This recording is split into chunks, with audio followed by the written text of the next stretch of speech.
Jadi, bukan Lukas? Pikir Alexa. Terlepas dari segalanya, aku sudah memutuskan bahwa kita cukup rukun. Aku akan menikah pada pertengahan tahun depan dan kemudian memiliki anak pada akhir tahun depan. Ayu Gani sudah merencanakan masa depannya. Apakah dia benar-benar tidak mempertimbangkan Lukas sama sekali? Baiklah kalau begitu, cobalah. Jika semuanya tidak berhasil, segera keluar dari sana. Baiklah, ada apa dengan Marcel? Apakah dia memfitnah Tuan Kenzi? Apakah kakak pikir Tuan Kenzi hanya akan duduk dan membiarkannya mencemarkan nama baiknya? Alexa menjawab dengan acuh tak acuh. Hanya di depan Ayu Gani dia bisa bertindak santai. Jangan khawatir tentangnya, khawatirkan tentang dirimu sendiri. Jangan membuat kesalahan bodoh lagi. Ayu Gani mengangguk dengan serius. Tetapi setelah dia menutup telepon, dia bersandar ke dinding dan perlahan-lahan menurunkan tubuhnya. Dia tidak tahu kenapa dia masih merasa kesepian. Untuk menyambut kelahirannya kembali, Ayu Gani meminta untuk segera kembali bekerja. Jadi, hari berikutnya, dia kembali ke agensi dengan manajernya dan bertemu dengan Lukas, mengambil pekerjaan yang dia tinggalkan. Pada saat ini, Fauzi secara khusus meneleponnya dan mengundangnya makan siang. Saat Ayu Gani merasa waktunya tepat, dia memerintahkannya untuk menunggunya di tempat parkir. Saat menghadapi Lukas, Ayu Gani bertindak seperti biasa, hanya ada urusan di antara mereka, jadi mereka dengan cepat mencapai kesepakatan. Setelah mereka selesai, Lukas berdiri dari kursinya, siap untuk pergi. Kemana kau akan pergi? Biarkan aku mengantarmu. Tidak perlu, seseorang datang untuk menjemputku, jawab Ayu Gani sopan. Keduanya menuju ke tempat parkir bawah tanah bersama-sama dan keluar di lantai yang sama. Ketika Lukas pergi untuk membuka pintu mobilnya, dia melihat Ayu Gani menaiki mobil orang asing. Lukas terdiam sebelum menyadari siapa pria itu. Fauzi. Tanpa berpikir dua kali, Lukas bergegas ke mobil dan menarik Ayu Gani keluar.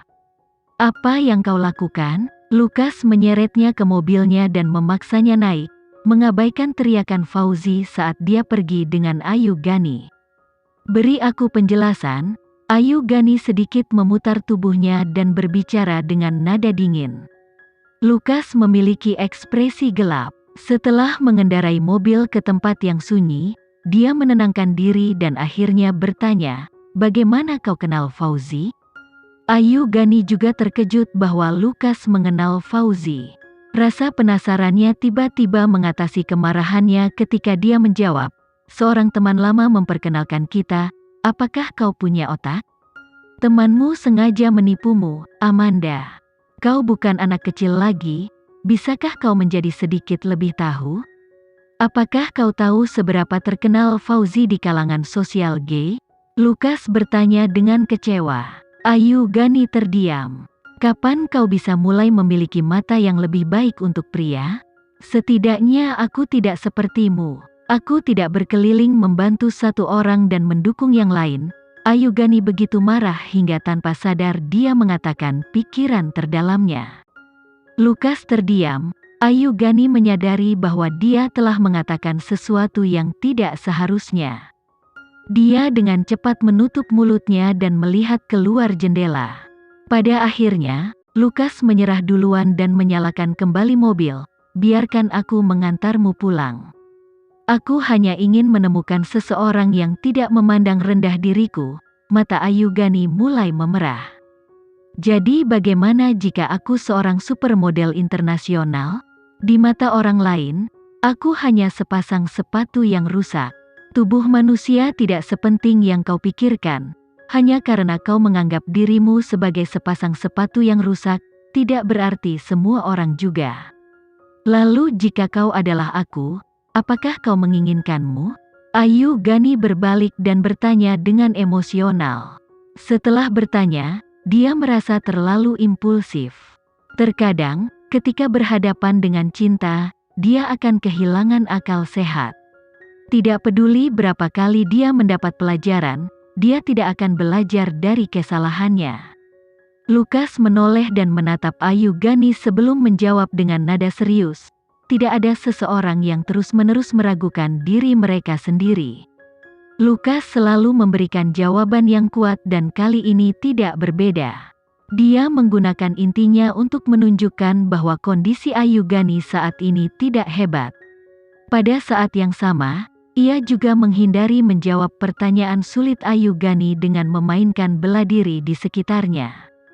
Bukan masalah apakah dia menginginkan seseorang seperti dia. Sebaliknya, dalam keadaannya saat ini, tidak ada orang yang menginginkan seseorang yang meragukan diri mereka sendiri seperti itu. Ayu Gani hampir lupa identitas Lukas di Mandala adalah direktur artis dan direktur PR. Responsnya selalu tidak perlu dipertanyakan lagi, sehingga mustahil bagi orang lain untuk membantahnya. Jadi, dia tertawa sebelum duduk diam selama sisa perjalanan dengan mobil. Dia tidak suka perasaan ketidakpastian dan tidak suka menyembunyikan sesuatu. Yang paling penting, dia takut. Dia sudah lama ketakutan. Mungkin, dia merasa mobilnya sudah terlalu lama sunyi. Jadi Lukas berdeham sebelum berkata, "Kau sudah sampai kalau begitu, terima kasih. Tidak perlu mengantarku ke depan pintu." Begitu dia selesai berbicara, Ayu Gani bersiap-siap meninggalkan mobil. Namun, Lukas tiba-tiba melakukan sesuatu yang mengejutkan dirinya sendiri. Dia membungkuk dan menghentikan tangan Ayu Gani sebelum menjelaskan dengan nada serius, "Aku membantu Amanda, tapi aku tidak pernah menganggapnya sebagai wanita." Ayu Gani tertegun sejenak. Dia terkejut bahwa Lukas benar-benar mencoba menjelaskan berbagai hal kepadanya. Jadi, dia juga tidak waras saat bertanya, "Lalu, siapa yang kau anggap sebagai wanita?" Lukas melepaskan Ayu Gani dan menjawab, "Putriku." Ayu Gani memelototi Lukas sejenak, sebelum membuka pintu dan melangkah keluar dari mobilnya. Lukas tertawa sedikit, ketika dia melambaikan tangan pada Ayu Gani sebelum pergi dari apartemen. Adapun Ayu Gani, meskipun amarahnya belum sepenuhnya tenang, setidaknya Lukas menjelaskan dirinya kepadanya. Namun, itu cukup melelahkan untuk menapak ringan satu sama lain. Sementara itu, dia tidak bisa tidak memikirkan teman sekelas yang memperkenalkannya pada Fauzi. Apakah dia sengaja melakukannya, atau tidak? Jika itu disengaja, maka dia adalah orang yang sangat penurut. Pada akhirnya, Ayu Gani memutuskan untuk tidak memberitahu Alexa tentang bagaimana kencan potensial berubah menjadi tidak potensial oleh Lukas. Ayu Gani ingin menyimpannya untuk dirinya sendiri. Pagi berikutnya, di Hyatt Regency. Setiap kali Alexa tidak memiliki pekerjaan yang dijadwalkan, dia secara pribadi akan memilih pakaian untuk Kenzi. Jadi, pada saat ini, Kenzi berdiri telanjang di depan cermin lemari pakaian, ketika Alexa membawakan satu pakaian satu demi satu. Kenzi akhirnya menghabiskan setengah jam untuk ini. Tetapi, melihat ekspresi kesenangan Alexa, dia memutuskan untuk menurutinya.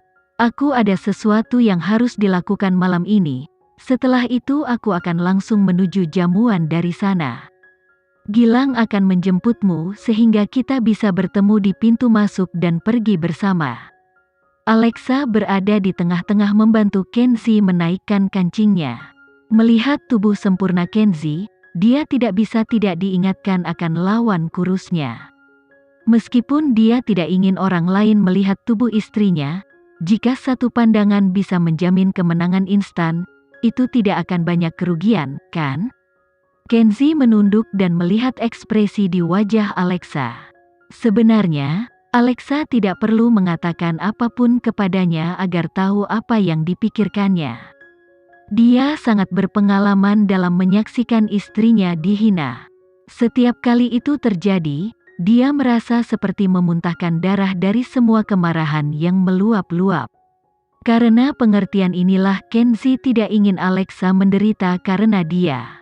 Apakah semuanya baik-baik saja? Alexa mengangguk ketika dia berdiri berjinjit dan menempatkan gigitan kebiasaan di bahu Kenzi. Ini adalah isyarat rahasia antara pasangan itu.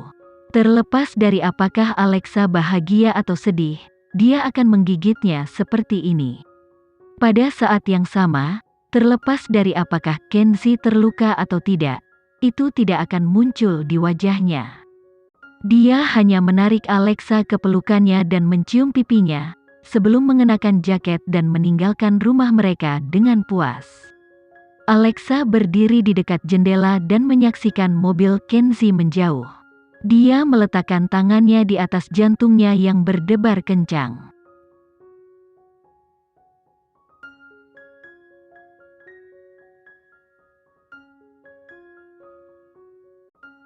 Sekian dulu ya video kali ini, kita lanjutkan lagi videonya di lain waktu. Oh iya, bagaimana menurut kalian? Semoga bisa sedikit menghibur kalian semua. Untuk teman-teman yang baru nonton, jangan lupa subscribe ya, hehehe. Dan kalau teman-teman ada yang ingin gabung langganan, bisa langsung gabung saja untuk dapat fitur yang menarik dan sedikit membantu Mimin. Terima kasih banyak sudah menonton, sampai jumpa lagi, bye.